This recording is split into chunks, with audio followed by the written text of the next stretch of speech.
Welcome to the 101 on Sports here on Fox 2. I'm Randy Karraker, and it's great to have you with us. And another great week of programming as we get a chance to visit with one of our all-time favorite St. Louis athletes, former football Cardinal wide receiver Mel Gray, still wearing that football Cardinal hat. Great to see you. How are you? Randy, I'm doing well. You know, I'm getting older, moving a little slower, but I'm managing to get around okay. Have you been watching much football? Are you still a fan of the NFL? Well, I watch it every once in a while. I was at the game Saturday when Missouri played with Memphis. Right. And heck of a game. Yeah. Myself and Johnny Rowland, okay? Yeah, and one of the other all-time greats in St. Louis sports history, Johnny Rowland. So you wind up in Missouri, you stay in St. Louis, but you're from Santa Rosa, California, Montgomery High School. How did you wind up coming to the University of Missouri? You know, it's a long story. Golly, I did it almost went to San Jose State because they had John Carlos, Tommy Smith, Lee Evans, but they wanted me for track. I almost went to USC, and O.J. Simpson says, yeah, we need another track runner. I said, I want to play football. They said, my football is set. I said, well, I'm not going there. Went to USC, went to Cal Berkeley. I went to Kansas State, Oklahoma, Nebraska, Texas, El Paso, and chose Missouri. Now, I go out to visit Missouri, and it was like in the spring, nice, warm. I didn't know I got that cold. Surprise! Oh, golly, I got up first one winter in morning. school. It was 2 degrees, and I had to walk to campus. And I got halfway there, and I was frozen. So I went back to the dorm, and I stayed in my dorms. Don't do this, people. I stayed there for about 2 weeks. And I said, they're going to send me home. And then there was one day the coaches came over, and I was snuggled up in the bed, and they said, Mel, what are you doing? And I didn't say a word. They said, yeah, I've been to class in 2 weeks. I didn't say a word. And then they looked at my closet. I had just a little small jacket, and they didn't say anything. They left. And I just told myself, I'm going home. And they came back with all this winter stuff. Anyway, it turned out to be a very good deal for me. Good. Now, in high school, you set the California state record with a 9.4 100-yard dash. And you were telling me before we got on, you really weren't a refined runner when you did that either. I just ran. I didn't know actually how to come out of the blocks. You know, I would go to the right, I would go to the left, and right then I was straight up. And then there was a janitor. Forgive me, I can't call his name, but he says, man, I can help you. I said, help me? And he took me out there every Saturday morning and got my time down from 9.6, 9.5, 9.4. Yeah, I mean, he did an amazing job with me. Now, clearly, I don't have any athletic ability at all, but I always love to ask this question for people that can fly. What was it like to be able to run that fast? Well, it was to funny. beat everybody. You beat everybody. It was funny, you know, because they would put a corner on me. Well, in high school, I was a running back, but when I got to Mizzou, they would put somebody on me. And they would come up, you know, 7 yards, and I'd laugh. And I would take off and run right past them, and they would use a few adjectives as I went by them, and they would back up. And so that made my little quick outs a little better. It was amazing. I loved it. You know, I wasn't the fastest out of the 7 brothers that I had, Really? but I got by. Yeah, and you get to Mizzou, and you wind up running a 9.2 100-yard dash. And we looked this up. The 9.2 100-yard dash that Mel Gray ran in your younger days, Usain Bolt's best ever 100-yard dash is a 9.14. So here's the fastest guy in the world, and you were right there in your heyday with his speed. You know what? I like running against guys that were faster than me, or their times were faster than me. I know there was a guy named Eddie Hart. It was pretty good. There was a guy named Dave Masters from Northern California that was, you know, that dude was quick and he was smooth, you know, and I kept saying, how did you run that fast? And he said that somebody taught him. And he ran like a machine, you know, and I think my fault was that I would watch him and I was trying to run so hard that I would slow myself down. And the only time that I beat him was at the state meet when I just said, the heck with it, you know, I'm not even going to worry about him. He's going to take first, I want to take second. And I was right there with him, and I ended up running 9.4. Amazing. So, Mel, you ran the 60, you ran the 100, you ran the 220 at Mizzou. You still hold records at Mizzou. Was there any thought to track in the Olympics on your part? Did it ever cross your mind, or did anybody ever talk to you about it? Oh yes, I thought about it for a long time, but then, back in the 60s, you didn't make any money running track. Mm-hmm. And so when I got drafted, I said, whoa, I got drafted. I said, I think I'll dash for cash instead of run for fun. So that's how I got into football. But it was fun because when I first got to Mizzou, I was a running back. And then being a running back, you got to pick up linebackers. Mm-hmm. Only weighed a buck 60 something, and there was no way that I was going to knock down a 200-pound linebacker. And so I ended up moving out. And so Divine made me a wide receiver, saved my life. Mm-hmm. And how good was Mizzou football then? I think a lot of young people might not realize how good the Dan Devine teams were that you were on. They were awesome. You know, when I first got to Mizzou, and Dan Devine was going to make me, running back, and I didn't play. I sat on the bench. And I sat on the bench, and I ran back a few kickoffs, and I was asking him, I said, Coach, I thought this was my spot. He said, you got to wait your turn. Because we had a lot of guys there. Roger Whirly was there. Johnny Rowland prior to me. I mean, they had an awesome team. But we had some guys, a guy named Stan Hunter, who very rarely, he never played in the game. But his shortest touchdown was 64 yards. The shortest one. Yeah, and I don't know, he got on the bad side of Dan Devine. He didn't play. We had Joe Moore, Jim Harrison, Tyrone Walls, Ron McBride. Oh, Roger Whirly was there. We had a heck of a team. And that was a tough conference, and that was hard-hitting football. Talk about how you kind of moved yourself out to wide receiver. Well, they put me, I was in I formation, and they put me in the slot, and I ran it down a quick out, caught a pass and went up the sideline. I went 75 yards for a touchdown. And I said, man, this is easy. Next time I got out there, they stuck 2 linebackers on me, and I never crossed the line of scrimmage again until the following week. It was brutal.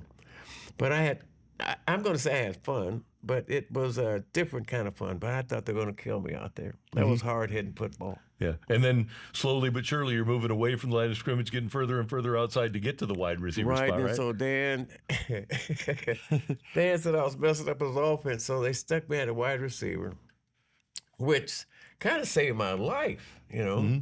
There was no way that I was going to block a linebacker. I would probably ran past a few, but he saved my life, sticking me at a wide receiver, finding out that I could catch a ball, and it was heaven sent after that. Had a great time. When you played at Mizzou, what was the passing game like?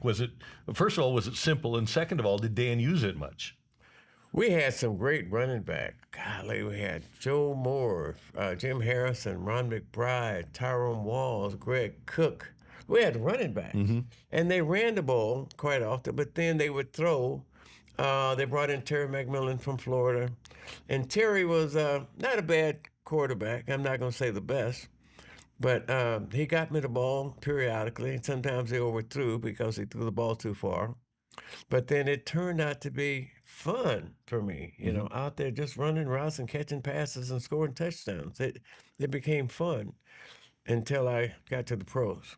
And we're going to talk about the pros. But one other thing about college, how much did your track experience benefit you in playing football? Well, the defensive backs would stay off, 10 yards, and I ran a quick out, Then they would come up, and I would go past them.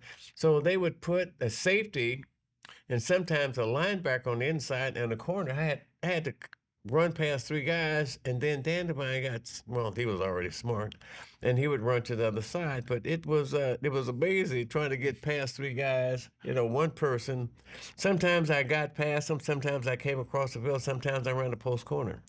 It turned out to be fun because we won a lot of ball games. And then Mel makes his way to the NFL. He's drafted by the St. Louis Cardinals. We're going to talk about that career here in St. Louis, which was electrifying. That's coming up on the 101 on Sports here on Fox 2. Stick around.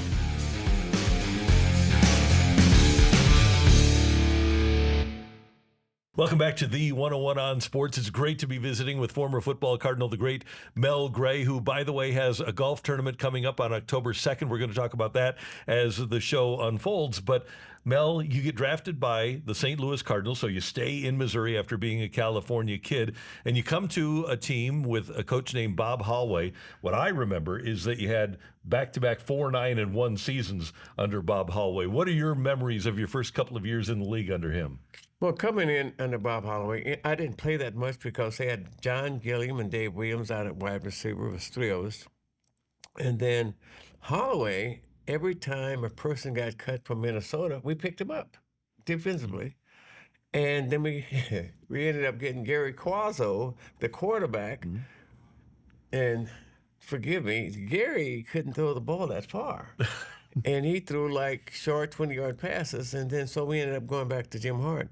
But Bob Holloway was a different breed. We couldn't wear white shoes. We couldn't do this. We couldn't do that. And we didn't win a lot of ball games. I thought we had the people to do it. I mean, I was third-string wide receiver. They had Dave Williams, John Gilliam. They had Johnny Rollins was there, MacArthur Lane, Roy Shivers. We had some running backs. Offensive line, Ernie McMillan was still there before Dan Dierdorf came in. But then our offensive line that started clicking with Dan, Bob Young, Tom Banks, Roger Finney. I mean, we had a heck of a line. But we didn't have a passing offense. We ran the ball with Bob Holloway quite a bit. And that all changed in 1973 when Don Coryell was hired by Bill Bidwell to be your head coach. Correct. When Coryell came in, I was a little slow to get there. We had 6 practices, and I missed 2 because I was working all season. And Coryell had a few side words because he asked me, Mel, you didn't show up. I said, I had to work, Coach.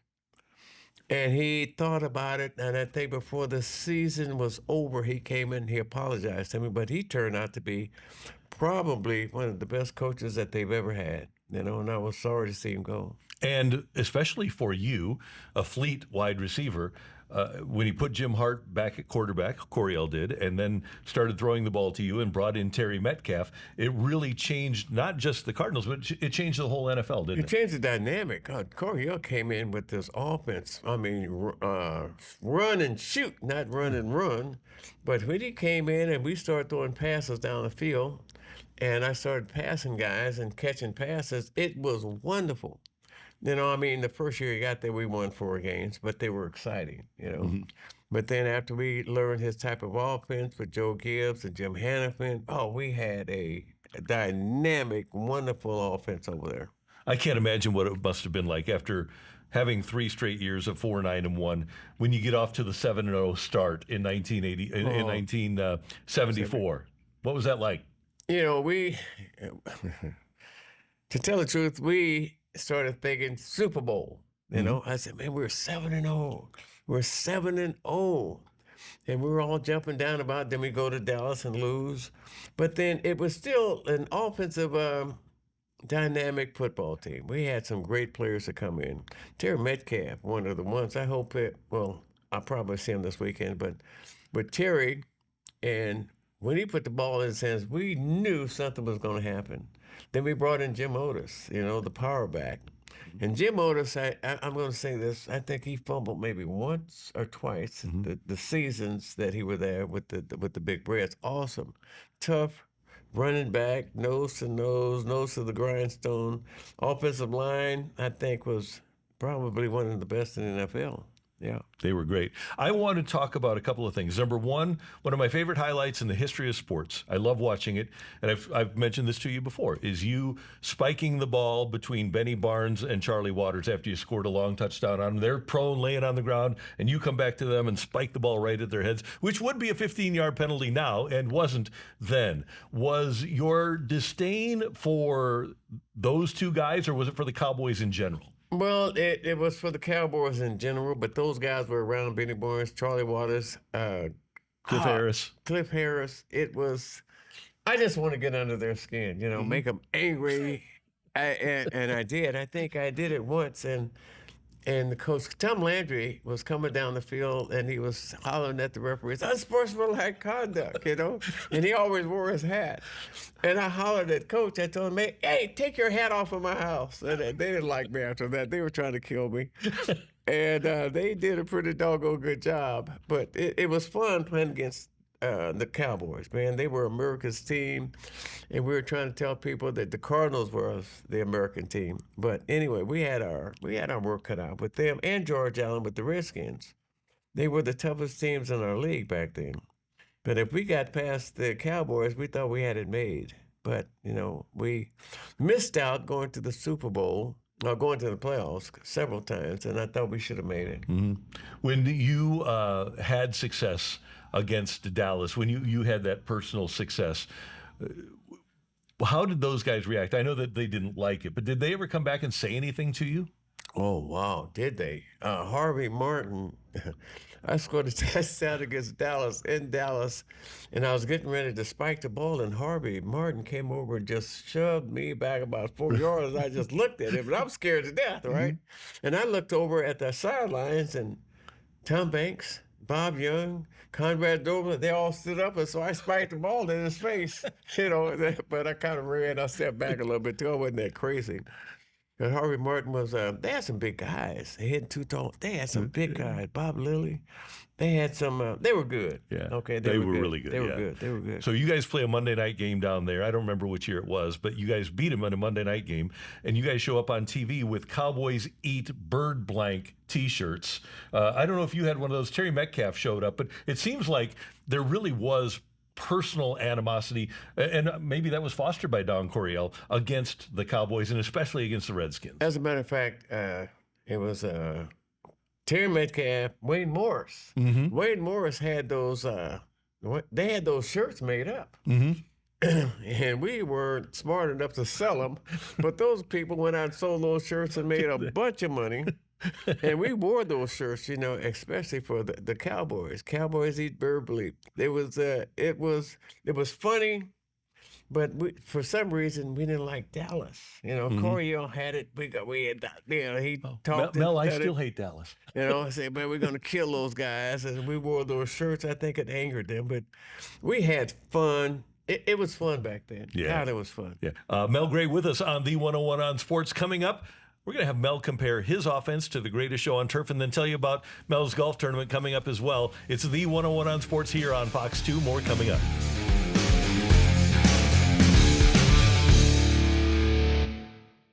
Welcome back to the 101 on Sports. The great Football Cardinal Hall of Famer Mel Gray with us. And Mel, I want to wrap up with the Football Cardinal questions because you've mentioned the Super Bowl a couple of times here. How close do you think you guys were in 74, 75, 76, maybe even 77 if the drafting is different, to being a Super Bowl team? I think we would have made it there. I'm positive they would have made it.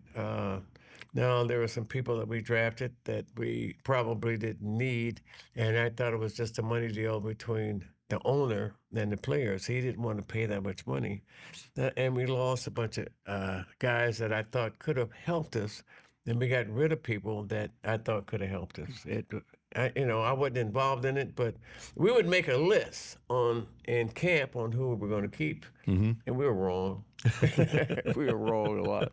I bet if you played now with your speed and the way that receivers can't be manhandled by defensive backs, you say, what if you were playing with your skill set now? I would have 1,000 yards or more, I'm sure. I mean, they can't touch the receivers coming off the ball. They can't put their hand after. Oh, man, yeah. It would be amazing now. But, everything changes. So I played in my time, and I'm looking, and I'm criticizing on how these guys are being so open, and they're not getting hit as much. Right. Until after you were getting open because you were fast. Yes. Now, Tyreek Hill, I always tell people that Mel Gray was the Tyreek Hill of the 70s. Am I accurate there? You're very accurate. Tyreek Hill, he probably outweighed me about 7 or 8 pounds. But, the speed and the quickness, I thought I had it. I had it. Yeah, Yes. you definitely did. Okay, so your offense was great with that offensive line that you mentioned earlier. Yourself, Ike Harris, Jackie Smith, Terry Metcalf, Jim Hart. You saw the greatest show on turf play here in St. Louis with Isaac and Torrey and Azakim and Marshall Falk and their O-line and Kurt Warner. Does your offense to stack up to the greatest show on turf? I'm going to say yes. Heck yeah, it did. You know, it was just some of the plays that we chose and that we used. But I think with the Isaac Bruce and Terry Holt, myself, Ike Harris, Terry Metcalf, Wayne Morris, Jim Otis, I thought we had a pretty good team. You were a really good team. And Terry Metcalf, by the way, did a lot of the same things that Marshall Falk did Right. in catching passes out of the backfield. He wasn't the blocker. He was a good blocker, but he wasn't a Marshall Falk type blocker. But Terry returned kicks, and he was an X factor in returning kicks. Turning kicks, that's another thing. So they would put me in Terry back then. They said, Mel, you make the call. Even though I felt that I could have caught some of those kickoffs, I said, Terry, you. But he didn't mind. You know, I got the snot knocked out of it a couple of times, and I said, oh, I'll just give it to this guy. But we had a blast. We had a blast. So you had a magnificent career, and you've stayed in the area since you retired. What have you been doing since? And the retirement's been a while now. What do you do with yourself these days? Well, I worked with the Matthew Dickey Boys Club and took our team to the Nationals last year. We ended up coming in third. We lost one game. I'm not doing that much now. I work with the Community Women's Against Hardship, and we house, clothe, and feed a lot of people. And the golf tournament that's coming up October 2nd, we would love to have as many people out there as possible. The money that we use go to them, and they do amazing things. Gloria Taylor is the head of it, but she has been in the hospital for the last 6 weeks, and it bothers me. I will see her today. She has been the cornerstone of that organization, helping kids. I mean, she'll take them all over to a bunch of colleges, and they work with them there at the place where they have their business. But it's wonderful. I like working with kids. I was a kid at one time. We didn't have all this stuff that they're going through now, and it's wonderful. I mean, it's a bunch of women, and it's called the Community Women's Against Hardship, and they do an amazing job. And you do an amazing job as well. Thank you very much for doing it. And we're so proud that you, a California guy, came here, stayed in St. Louis, and entertained us so much. And we have such great memories of that team that you played for. And I don't know if you realize it, but there are more fond memories of your teams than there are of the Rams that won a Super Bowl, because you guys were so engaging and such a big part of the community. We did a lot of stuff in the community. And coming up, as a matter of fact, my daughters are coming to get me. I mean, they're coming to get me. Mm-hmm. You know, they said, Dad, we're coming to get you. Just leave everything in the house. We're coming to get you. And I said, you guys are nuts. I'm taking some of this stuff with me. But no, I have 2 daughters, one in LA, one in Fresno. My son passed away a couple of years ago. And God, he would have been a great athlete too. But anyway, other than that, I had a great time here in St. Louis. We love you. Thank you, Mel. Mel Gray with us on the 101 on Sports. And again, the golf tournament at Arlington Greens in Granite City, Illinois. Our thanks to our videographer, Zane Graham. He always does great work. And thanks to you for tuning in to the 101 on Sports. We'll see you next week right here on Fox 2.